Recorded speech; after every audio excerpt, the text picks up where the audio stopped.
नमस्कार दोस्तों, लोकराज 03 में आपका स्वागत है। काफ़ी दिन के बाद में आज दोबारा आपके सामने रूबरू होंगे। आज बात करेंगे हिंदुस्तान की सबसे पुरानी पार्टी कांग्रेस की। आपने देखा कि पिछले दिनों हरियाणा में, महाराष्ट्र में कई जगह विधानसभा के चुनाव हुए, लेकिन हरियाणा प्रदेश ऐसा है जिसमें कांग्रेस को 37 सीटें मिली, जो एक अच्छा खासा विपक्ष की भूमिका निभा सकता है। लेकिन दुर्भाग्य है कि अभी तक हरियाणा के अंदर लीडर अपोजिशन का फैसला ही नहीं कर पाए। अभी 5 फरवरी को जो चुनाव होने वाले हैं दिल्ली के अंदर, वहां क्या संदेश जागा? कांग्रेस अगर कह रही है कि हम अपनी सरकार बनाएंगे, तो कैसे बनाएंगे जब आप हरियाणा जैसे क्षेत्र के अंदर आप अपना एक लीडर अपोजिशन नहीं दे सके?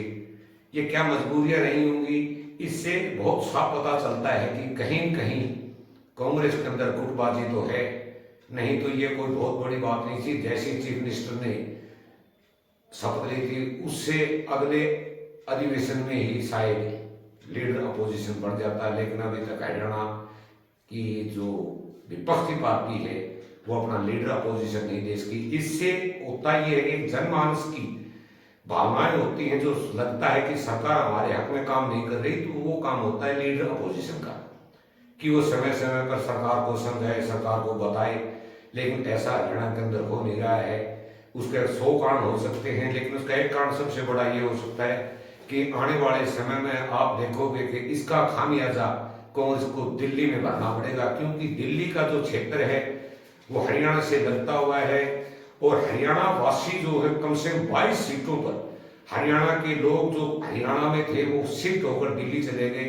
वो इस बात को बहुत समझते और बहुत ही अपनी जानकारी के अनुसार, अपनी राजनीतिक सोच के अनुसार ही वोट डालेंगे, क्योंकि हरियाणा के अंदर लीडर अपोजिशन नहीं होना सबसे बड़ी बात है।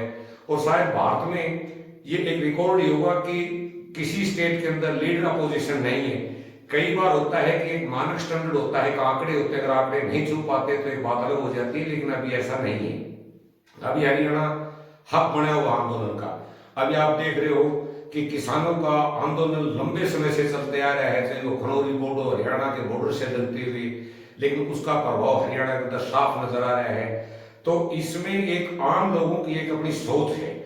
अगर किसी वजह से कांग्रेस अपना नेता प्रतिपक्ष नहीं दे पा रहा है, तो इसमें इंडियन नेशनल लोकदल की एक बहुत बड़ी जिम्मेवारी बनती है, ताकि कम से कम वो लीडर अपोजिशन बने ना बने वो बात की बात है, कम से कम वो क्लेम तो करें।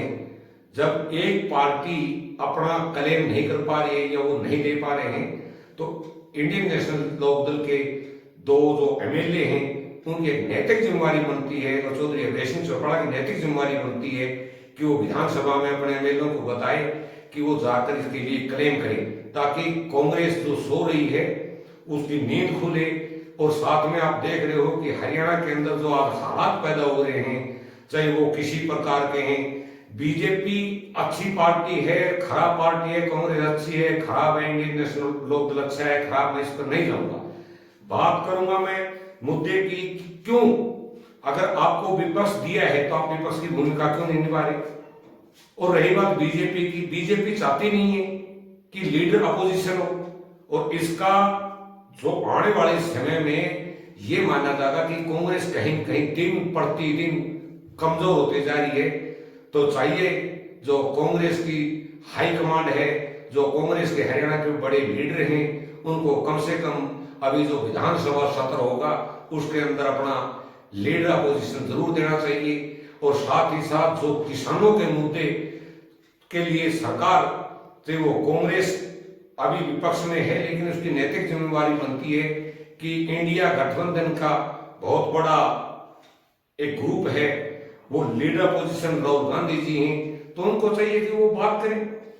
अभी एक यहाँ पर डल्लेवाल साहब की और भी बहुत किसान हैं जिनकी जिंदगी खतरे में बनी हुई है। तो दोस्तों, ये वीडियो कैसा लगा इसको आप शेयर करें, और साथ ही कल इसके ऊपर एक अलग से समीक्षा देंगे। जय हिंद दोस्तों।